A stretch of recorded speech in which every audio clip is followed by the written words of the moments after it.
Masih tetap semangat ya malam-malam. Alhamdulillah sehat, Pak. Ini masih di jalan juga, Pak. Wah, luar biasa Bu Sri. Baik, sebelumnya saya mohon maaf yang pertama keterlambatan saya, keduanya hari Kamis kemarin saya nggak bisa masuk. Kebetulan, bukan kebetulan ya, qadarullah lah dari Allah dikasih ujian. Anak saya masuk ke rumah sakit dan alhamdulillah hari ini sudah pulang tadi. Makanya lumayan rumah sakitnya lumayan jauh gitu kan. Karena memang saya sebenarnya domisilinya di Soreang, jadi yang dekat BPJS-nya ya daerahnya daerah Soreang juga gitu kan. Jadi padahal saya kalau misalnya di sehari-hari itu biasanya saya tinggal di Kosambi gitu. Tapi alamat rumah masih di Soreang, jadi masih ngikutin ke sana. Sebelumnya mohon maaf, ini pertemuan kita kedua. Mudah-mudahan Bapak Ibu masih semangat dengan mata kuliah pariwisata budaya ya dan sosial. Eh Terakhir kita ketemu itu hari Selasa. Kita ngebahas tentang video yang bukan pesona Indonesia. Coba saya pengen diskusi aja lah untuk hari ini. Kira-kira Bapak Ibu sudah nonton videonya itu? Sudah, Pak. Sudah sampai tamat nggak Pak Gaus? Insya Allah, Pak. Sekali, tapi insya Allah tamat. Boleh di-share Pak Gaus gimana Pak? Boleh, Pak. Kira-kira. Share screen aja ya, Pak. Biar saya Boleh coba Pak. ini. Siap-siap. Oke, selamat malam semuanya. Selamat Malam, malam. Pak.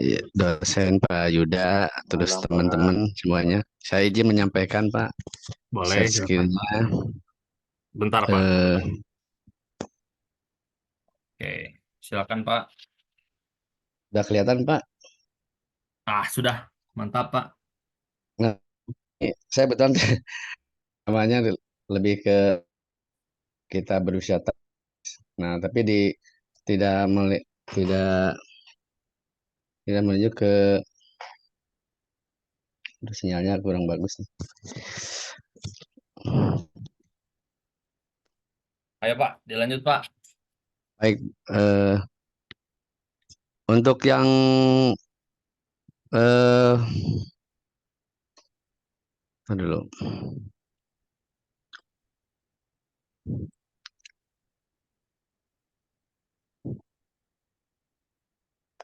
Nah, untuk yang video pertama, Pak, terdapat permasalahan terkait lahan pariwisata ya, Pak. Ya, Sehingga aparat pemerintah turun tangan untuk pengamanan. Yang saya lihat sepintas seperti itu mungkin ya, Pak. baik Pak. Nah, pendapat saya sih untuk masalah tersebut adalah perlu memperhatikannya status lahan yang akan dikelola untuk pariwisata, Pak. Apakah termasuk lahan tanah milik, tanah adat, apakah tanah pemerintah ataupun tanah hak guna pakai, Pak, supaya kejelasan pengelolaan lahan tersebut tidak terjadi seperti yang di video sih, Pak. Ya, betul Pak. Betul, Pak. Kemungkinan itu untuk yang poin pertama. Sementara untuk yang slide kedua, Mm-mm. masih di video tersebut terdapat perselisihan untuk penggunaan lahan ya, Pak, antara pertaniankah atau pariwisatakah yang sama-sama menguntungkan untuk kehidupan warga setempat. Mm. Nah, ini saling berebutan lahannya, Pak ya, apakah pertanian, apakah pariwisata. Menurut saya sih bahwa seharusnya bisa sinergitas sih, Pak, antara lahan pertanian dan lahan untuk pengelolaan pariwisata dengan cara mengklaster lahan tersebut, Pak. Contohnya wisata di daerah Pangalengan, Ciwidey, Lembang ya, Pak ya. Jadi tetap pertaniannya bisa jalan sih, Pak. Terus yang ketiga, terdapat privasi pengelolaan pariwisata dengan warga setempat. Menurut saya sih memang dalam pengelolaan pariwisata untuk kelas market premium perlu untuk privasi, akan tetapi tidak digunakan untuk acara-acara yang mengganggu warga setempat dan melanggar aturan pemerintah daerah. Adapun yang berhak untuk memasuki lokasi pariwisata tersebut adalah diantaranya mungkin para pejabat pemerintah yang ada kepentingan dengan lokasi tersebut atau tokoh masyarakat ataupun paguyuban ataupun ormas setempat. Ya, Demikian mungkin ya Pak yang bisa saya simpulkan mungkin dari tiga tiga adegan mungkin Pak yang Ya, saya adegannya. lihat, mungkin hanya itu yang bisa saya sampaikan. Selamat malam Pak. Baik, terima kasih Pak Gaus, luar biasa ya analisisnya. eh Boleh Pak dilihat dulu ke atas Pak yang tadi. Yang saya agak menarik nih yang kasus kedua nih Pak. Coba kita bahas ya satu orang dulu menurut pandangan masing-masing. Nah ini eh video yang kedua ini dia membahas tentang perselisihan untuk penggunaan lahan ya antara pertanian kah atau pariwisata yang sama-sama menguntungkan untuk kehidupan warga sekitar. Nah, menurut Pak Gaus berarti bahwa harus adanya sinergitas ya Pak ya. Itu yang di Pulau Betul Pak. Seribu bukan Pak?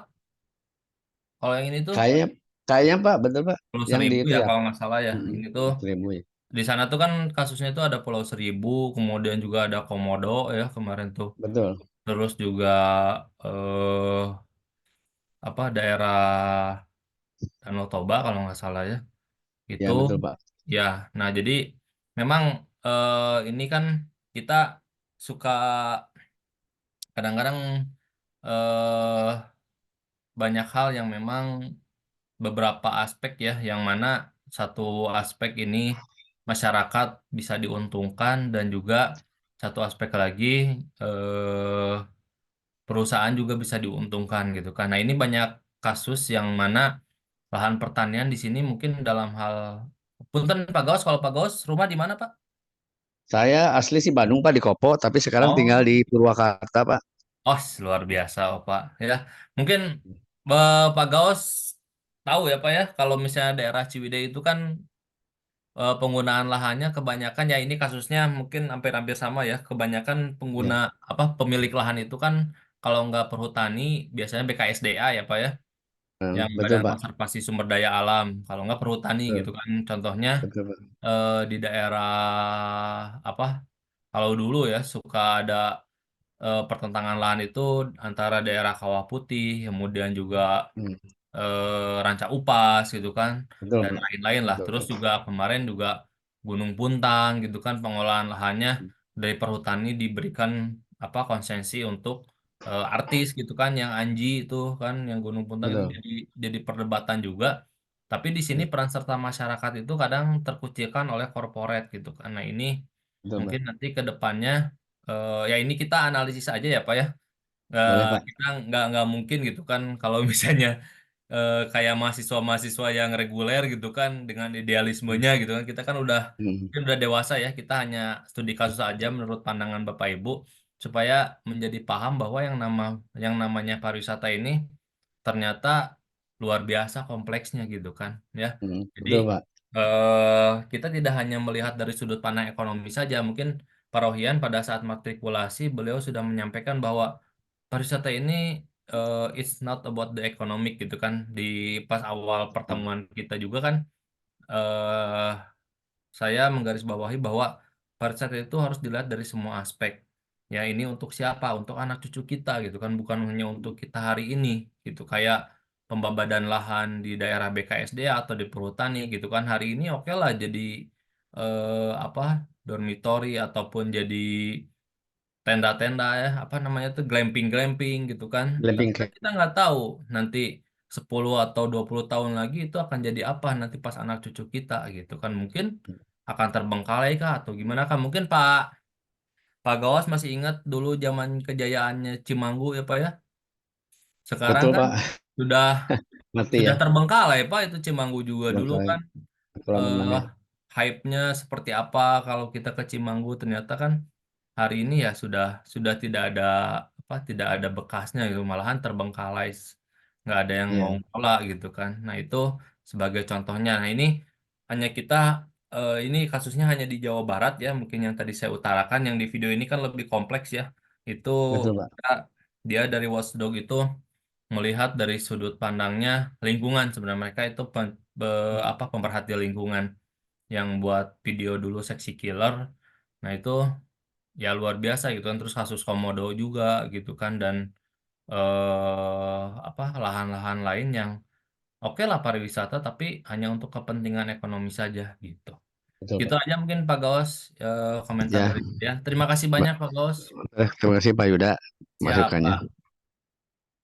Baik, Bapak Ibu, ada lagi yang lain yang mau menyampaikan hasil analisisnya? Pak Rifki, barangkali Pak Rifki.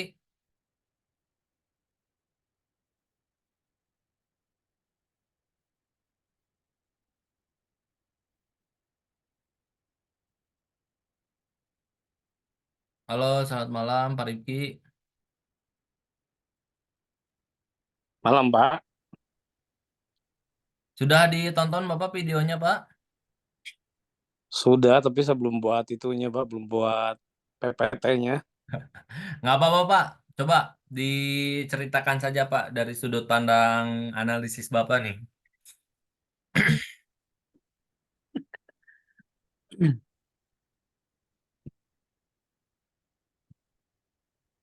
Kalau menurut analisis saya, Pak, ya, memang pemerintah sekarang, apalagi pada masanya Pak Jokowi, ya, Pak, ya, sedang Ya, menggalakkan 10 eh, 10 wisata Bali, ya, Pak, ya. ya, 10 wisata Ya, baru 10 wisata ya. Bali itu cukup bagus. Bali baru ya. Ya, 10 wisata Bali yaitu di beberapa provinsi di Indonesia. Mm-mm. Itu adalah langkah yang baik yang pemerintah lakukan, Pak, untuk menggenjot pariwisata di Indonesia sehingga kita banyak mancanegara nggak hanya ke Bali tapi ke seluruh Indonesia gitu, Pak. Ya, Tapi di sisi lain juga mungkin saya bisa bilang kurang ya, Pak, ya, pemerintah mengantisipasi eh, apa ya mengantisipasi lokal people di area tersebut gitu, Pak. Sehingga banyak sekali berdampak kepada warga apa tujuannya baik tapi mungkin untuk membangun itu perlu sosialisasi dari investor atau pemerintah sehingga tidak berdampak buruk ke wisata lokal ya Pak ya, atau pemilik lokal atau pemilik lahan lokal di sana sehingga banyak sekali penggusuran di beberapa daerah pada saat pembangunan lokasi tersebut, Pak. Itu sih concern saya sih di situ, Pak. Makanya eh, kalaupun pemerintah memberikan tanggung jawab kepada investor untuk membangun itu ya. sebaiknya lebih terprogram ya Pak. Maksudnya ini kan pariwisata. Kami harap sih eh, investornya adalah yang memumpuni. Mumpuni itu adalah memiliki ilmu untuk pariwisata Pak sehingga tidak asal tebas, asal bangun sehingga merugikan juga di area yang dibangun tersebut. Gitu sih Pak. Baik, baik. Siap, siap Pak Rifki. Kalau saya lihat sih begitu karena pembangunan ini pengen merata tapi sebenarnya investor atau para investor itu nggak ilmunya pasti mereka hanya pengen cari duit tapi ilmunya nggak belajar dulu gitu Pak tentang pariwisata itu seperti apa membangun itu bagaimana kan tidak selalu membangun itu harus menghancurkan yang lama kan gitu Pak. Betul, betul, betul, betul. Itu jadi ya banyak bentrok sana sini alahan ya kasihan juga sih Pak memang itu bisa alasan apa pemerintah bisa alasan bahwa tanah itu bukan tanah milik bisa saja tanah adat kan gitu Pak. Tapi kan kita juga harus tahu nenek moyang kita dari dulu mereka di sana. Saya harap sih pemerintah bisa wise gitu untuk membangun pariwisata dengan merangkul seluruh elemen masyarakat di daerah yang akan dibangun. Gitu Pak. Terima kasih. Baik, terima kasih banyak Pak Rifki. Jadi ini highlight poinnya mungkin Pak Rifki di itu ya Pak ya, yang di Pulau Pari itu ya Pak ya, yang di Kepulauan Seribu itu betul, yang mana apa? Ini kasus Pulau Seribu itu ini lagi mencuat lagi, bukan mencuat, hampir sama lah. Mungkin Bapak Ibu pernah dengar eh, sekarang di berita ataupun di TikTok ya, ataupun di Instagram itu ada aktivis lingkungan hidup dari Karimun Jawa yang mana dia pengen apa memperjuangkan lingkungan yang ada di Karimun Jawa ini supaya tidak dibabad oleh kegiatan pariwisata ya ataupun investasi-investasi dari luar yang mana itu nanti akan merusak ke depannya. Tapi ternyata eh, dia itu dipenjarakan dengan undang-undang ITE. ya. Nah, itu luar biasa ya, ngeri itu sama kayak yang di Pulau Pari ini, yang di video ini, itu juga sama ketua RT atau ketua RW ya. Itu juga beliau sampai disomasi oleh pihak perusahaan, padahal lahannya itu dari dulunya ya memang milik mereka gitu kan. Terus tiba-tiba ada yang mempunyai aja gitu kan. Nah, itulah banyak mafia-mafia tanah ya luar biasa lah di Indonesia ini.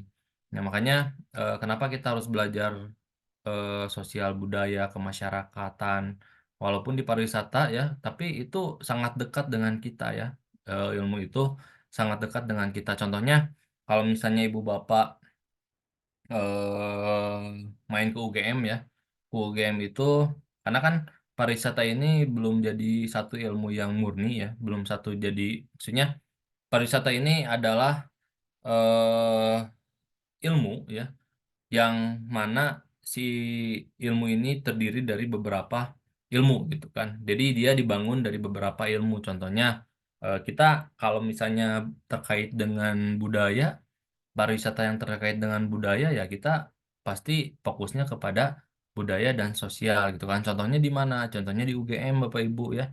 UGM itu pariwisatanya di bawah Fakultas Ilmu Budaya dan mereka basicnya ya budaya gitu kan ya. Jadi pariwisata itu lahir dari budaya masyarakat kalau menurut prinsipnya UGM gitu kan. Terus beda lagi kalau misalnya kita datang ke UI gitu kan ya, itu di bawah sekolah vokasi yang mana mereka yang berpikir bahwa yang namanya pariwisata ini adalah it's about economy and skilling gitu kan ya. Jadi hanya ya udah contoh jurusannya UPW usaha perjalanan wisata gitu kan, itu pasti udah kan namanya juga usaha perjalanan wisata ya, berarti kan udah ada nilai ekonomi. Terus juga kalau misalnya kita masuk ke UPI gitu kan, pariwisata itu dibangun dari pendidikan gitu ya. Terus kalau misalnya kita mau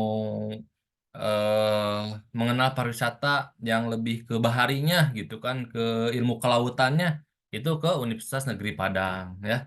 Kemudian juga kalau misalnya pariwisata yang memang ke budaya, sosial dan lain-lain ya, itu ada di Udayana gitu. Jadi eh, pariwisata ini belum ada pakem yang betul-betul apa filosofinya ini seperti apa nih pariwisata itu gitu kan. Nah, makanya Pak Rohian ya dengan kita dari tim Edupart itu eh, ingin menemukan bahwa ya pariwisata itu jangan dilihat dari kacamata ekonomi saja, jangan dilihat dari kacamata budaya saja dan lain-lain gitu kan, karena ada banyak unsur. Kalau misalnya bayangkan kalau misalnya kita sebagai seorang aktivis ya Bapak Ibu, aktivis lingkungan misalnya sadar wisata atau apa gitu kan di masyarakat kita, tapi kita tidak punya kekuatan hukum gitu kan. Nah, bagaimana biar kita dapat kekuatan hukumnya ya? Kita misalnya belajar pariwisata, belajar hukum, tapi juga memperdalam tentang ilmu pariwisata yang ujung-ujungnya mungkin nanti kalau dari LSM dan lain-lain ya itu ujung-ujungnya mungkin ke anggota dewan nantinya. Sehingga dapat menghasilkan kebijakan-kebijakan yang mungkin bisa pro rakyat nantinya ke depannya. Nah, kurang lebih seperti itu ya Bapak Ibu ya. Nah, di sini juga ada hal yang menarik ya di dalam video ini. Mungkin Bapak Ibu nanti bisa dilihat lagi ya, ada yang namanya Desa Tengganan, kemudian ada Desa Panglipuran ya kalau di Bali itu. Eh barangkali di sini ada yang orang Bali Bapak Ibu atau pernah ke desa tersebut?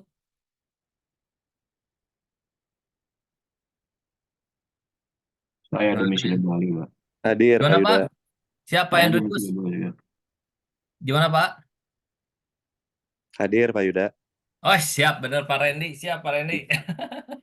Sehat Pak Randy? Alhamdulillah, sehat Pak Yuda. Ini nih Pak Randy nih. Gimana Pak Randy? Pernah ke Desa Tengganan Pak? Desa Tengganan belum, Pak. Panglipuran sudah. Panglipuran lah, boleh lah. Diceritakan Pak, gimana nih di Panglipuran? Di Panglipuran itu sebenarnya ya itu desa setempat ya, Pak. Jadi mereka Oh, mengembangkan desa itu menjadikan destinasi wisata, tapi tetap dikelola oleh warga setempat, gitu loh. Jadi sama halnya mungkin dengan Desa Sasak di Lombok juga. ya, ya, betul, betul, Eh, betul. Desa Sasak di Lombok juga itu sebenarnya lebih lebih lebih kecil lagi ruang lingkupnya, Pak. Itu sebenarnya Hmm, satu desa itu milik keluarga semua. Jadi kalau nggak salah ya, warganya ada sekitar 700 orang. Nah, itu tuh semua keluarga, Pak. Jadi supaya dipertahankan keasliannya, mereka itu diperbolehkan ya bahkan diharuskan pernikahan itu antar antar keluarga, Pak. Nah, Hmm. jadi semua yang bergerak di satu desa itu mau di Desa Sasak maupun di Desa Panglipuran ya semua bergerak satu visi, Pak, menjaga Betul. kelestarian budaya sambil juga melakukan kegiatan ekonomi. Kalau di Desa Sasak sendiri sebenarnya memang sentral ekonominya kekuatannya dari padi, mereka bertani semua. Tapi bagi bagi apa namanya selain itu ya yang berkunjung ke Desa Sasak juga mereka jual banyak juga kayak apa namanya kain kain endeknya Lombok gitu, Pak. Kerajinan-kerajinan juga lah gitu loh. Nah, ini mungkin salah satu contoh kedua desa ini yang memang masih mempertahankan sosial dan juga budayanya Betul, betul. eh, asli dari desanya masing-masing, tapi menjadi pusat perhatian untuk wisatawan juga, Pak. Iya, iya, betul, betul, Pak. Gitu. Baik, siap, siap, Pak Randy. Terima kasih banyak. Ya, Pak, betul sekali. Jadi kayak Desa Sasak, ya Alhamdulillah saya juga sempat ke sana dulu Mhm. 2019 lah, 2019 2020. Kemudian juga Panglipuran, terus Tenganan. Yang paling menarik itu betul ini di Panglipuran. Jadi mereka tuh berpikir bahwa pariwisata adalah bonus gitu. Bonusnya apa? Karena Betul. bonusnya mereka udah mempertahankan sosial, budaya, kemudian juga lingkungan. Yang mana ya itu yang kita jual gitu kan. Jadi nggak mengada-ada kan ya Pak ya. Jadi ya udah, Enggak.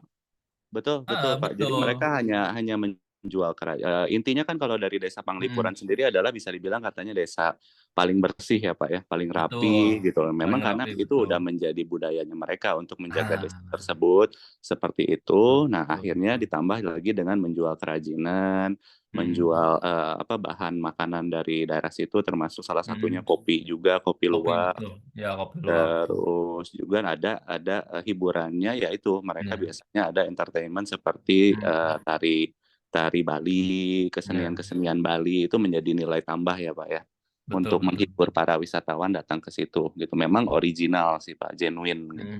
Genuine betul. Ya Mm-mm. jadi kalau yang saya lihat sih kalau kalau Sasak sih udah agak komersil ya Pak ya. Kalau Sasak sih saya lihatnya eh, Betul, pas masuknya aja udah beda lah gitu. Tapi kalau Panglipuran itu dan Taganan itu betul-betul saya lihat itu jadi yang namanya kita bukan desa wisata jadi kita wisata desa gitu. Jadi kita berwisata betul, ke desa gitu kan. betul, betul. Tapi sekarang Jadi juga si Panglipuran udah menarik tiket juga sih, Pak. ya sih betul-betul Pak. Mm-mm, mm-mm. Cuman Betul. yang kalau mau ada masukan sih menurut saya mungkin bisa Hmm. dijadikan contoh itu sebenarnya Jatiluwih, Pak. Itu menurut saya yang Hmm. paling bagus. Di Jadi Bali juga semua ya Pak ya? betul di Bali, Pak. Itu di daerah dekat ke Bangli mau ke arah ke Bedugul tuh, Pak. Nah, itu memang nah ini kebetulan juga si Jatiluwih ini masuk ke dalam warisan UNESCO, Pak. Masuk ke UNESCO ini. Hmm. Jadi ini lebih kepada ladang padi, Pak. Nah, Oh semua iya iya. orang di situ berladang, bertani Hmm. padi, dan mereka mempunyai aturan, Pak. Yang aturannya itu diikutin semua oleh para warga di situ. Jadi lahan-lahan sawah itu tuh bukan satu kepemilikan oleh pemerintah, tapi memang dimiliki oleh pribadi-pribadi, Pak. Misalkan Pak Yuda Hmm. punya berapa are gitu loh. Pak Yuda punya berapa hektar. Nah, Ya. itu tuh di-combine sampai luasannya 17 berapa ribu hektar gitu kalau nggak salah, Pak. Nah, itu Hmm. serempak semua, Pak. Mengikuti aturan di situ gitu loh. Nah, itu juga sama jadi satu destinasi wisata yang memang luar biasa gitu loh. Betul betul Pak. Ini Tanpa saya ada lihat campur Pak. tangannya pemerintah ya, Pak. Iya sih kalau kalau sudah Bali kalau sudah berbicara tentang Bali kan Bali itu dia pondasi budaya dan agamanya kuat ya Pak ya. Jadi Betul. memang ya luar biasa gitu kan. Makanya Mm, pasti semua semua pariwisata itu titik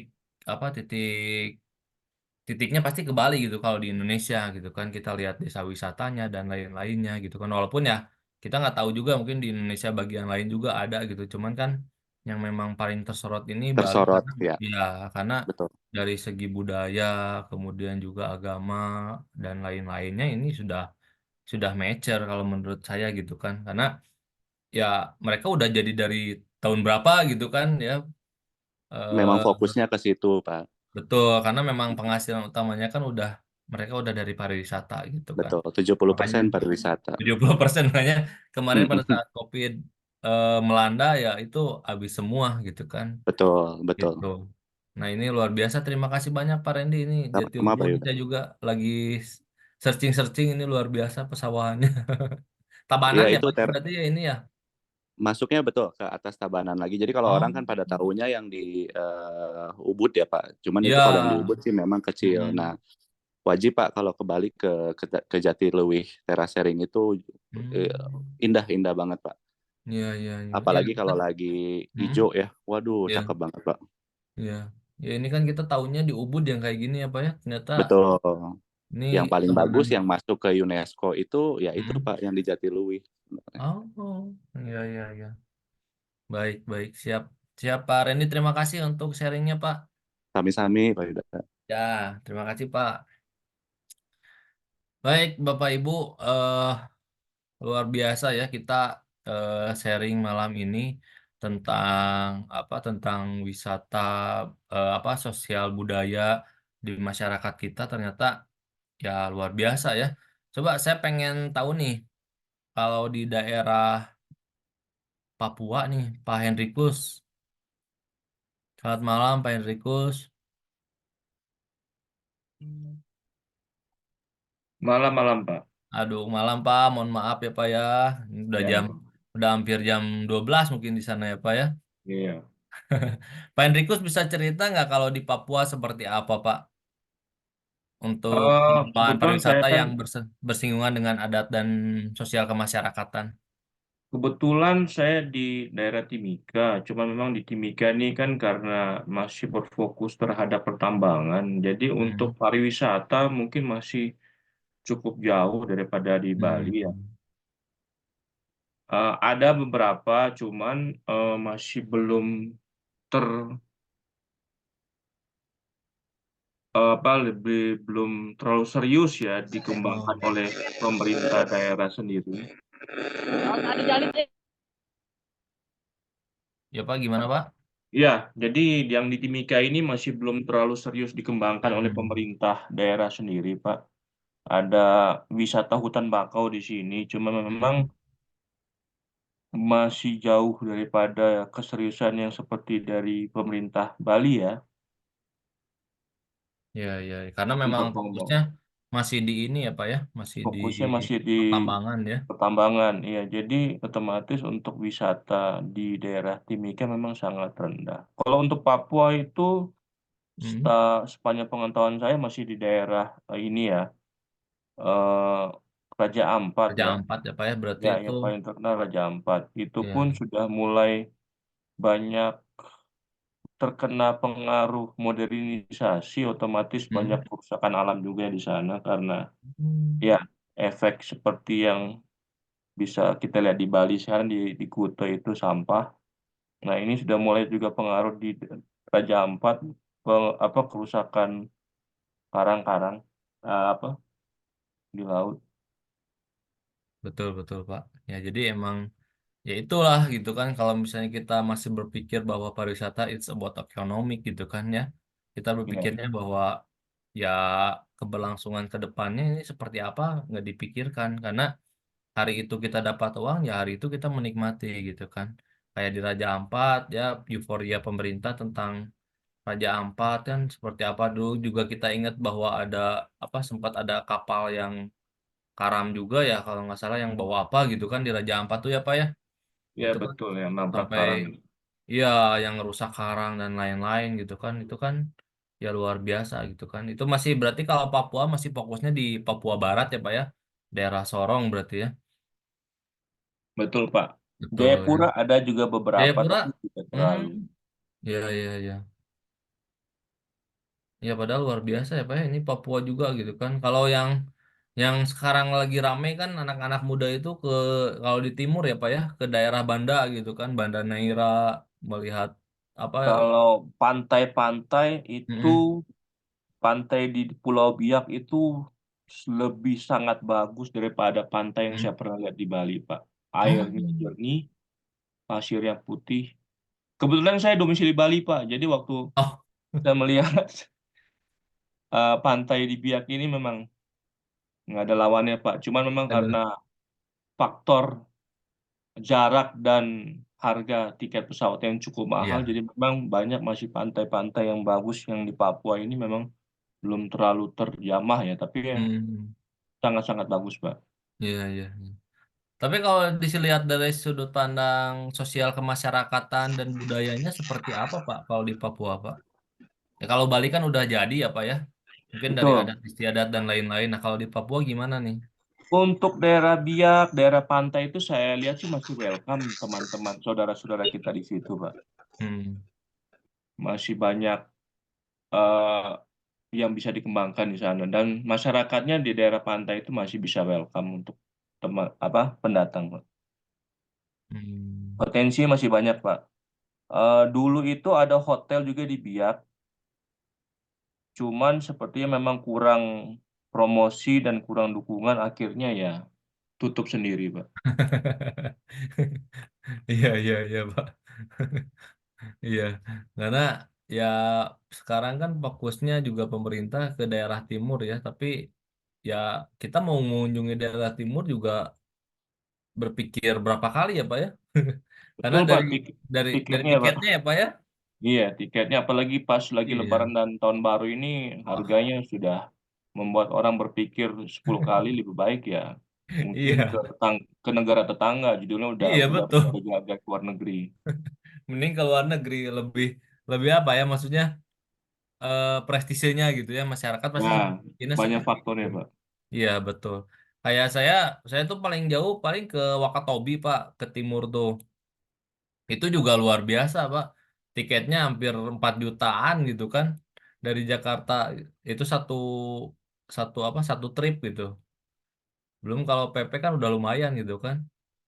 Nah, itu juga ya luar biasa lah daerah timur ini sebenarnya kalau misalnya kita betul-betul pengelolaannya, tapi ya itu masalahnya tiket kan kita masih kebanyakan ya mungkin kalau misalnya di sini teman-teman tahu ya, jadi domestik turis itu masih kebanyakan antara daerah Jawa itu masih mendominasi sekitar 73%-an untuk wisatawan wisatawan domestik lah gitu kan, wisatawan Nusantara.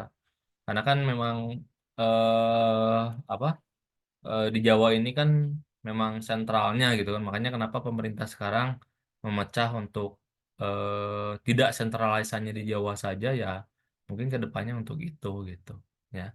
Baik, luar biasa Bapak Ibu ya. Jadi memang kalau misalnya kita lihat ya di Indonesia ini sosial kemasyarakatan, budaya dan lain-lain itu merupakan faktor apa bonus lah, bonus kita lah untuk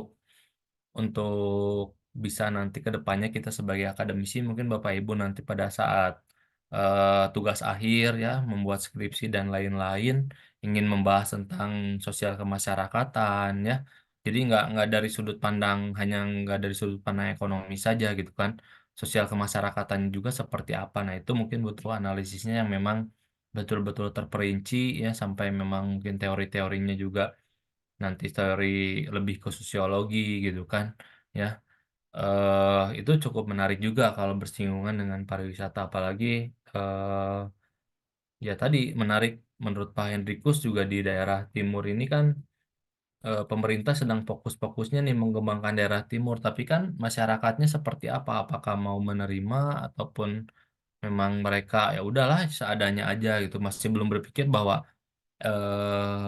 apa pariwisata ini akan memberikan nilai tambah buat mereka gitu kan. Seperti yang ada di desa-desa di Bali, contohnya tadi di Panglipuran, ya, Teganan dan mungkin daerah-daerah lainnya bahwa mereka sudah seperti itu ya karena adat istiadat mereka dan budaya mereka yang mereka jaga sehingga menjadi kekhasan mereka dan itu adalah kalaupun ada motif ekonomi itu adalah bonus ya menurut mereka ya walaupun sekarang sudah komersialisasi ya, kayak di Panglipuran juga kan udah ada tiketnya ya, walaupun di Teganan juga yang saya tahu ya kemarin-kemarin itu masih eh apa seikhlasnya ya, tapi kan kita nggak tahu seikhlasnya di Bali itu berapa gitu kan. Ya kadang-kadang kita nggak tahu ya Pak Randy ya, kalau seikhlasnya di Bali itu kadang kalau mau ngasih 5.000 kadang suka nggak enak gitu ya, kalau ngasih 10.000 juga Iya, betul, gimana Pak. gitu.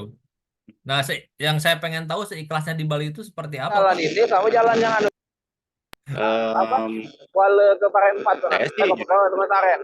Pak yang seikhlasnya, tapi karena memang sekarang rata-rata destinasi wisata sendiri udah rata-rata tiket ya.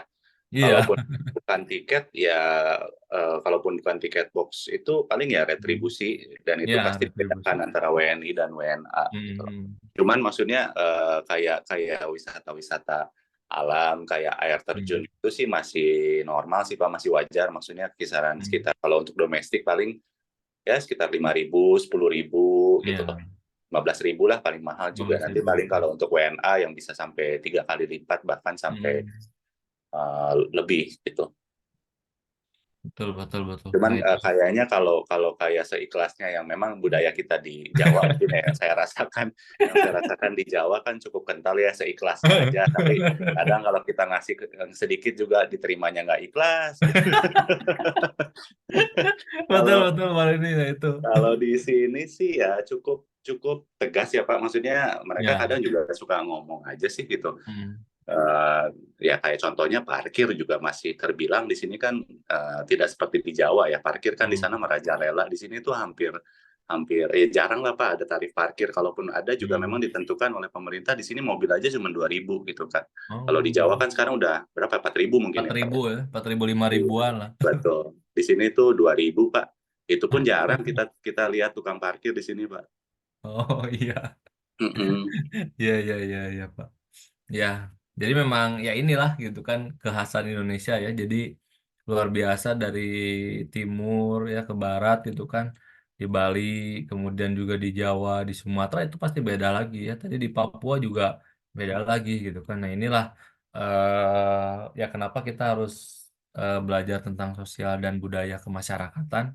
Ya, karena kan sebagai cabang ilmu dari pariwisata kan pariwisata ini eh, satu cabang ilmu yang memang berdiri dari beberapa eh, ilmu juga gitu kan ya. Contohnya tadi ilmu sosial kemasyarakatan, sosiologi ya, kemudian juga dari geografi, kemudian juga ya tadi saya bilang dari kelautan dan lain-lain itu ya luar biasa kalau kita belajar pariwisata ini sebenarnya analisis kita itu terhadap semua hal gitu ya, bukan hanya oh pariwisata ekonomi enggak ya. Jadi oh pariwisata keberlanjutan berarti kita berbicara masyarakat, kita berbicara lingkungannya, ekosistem atau ekologi nanti.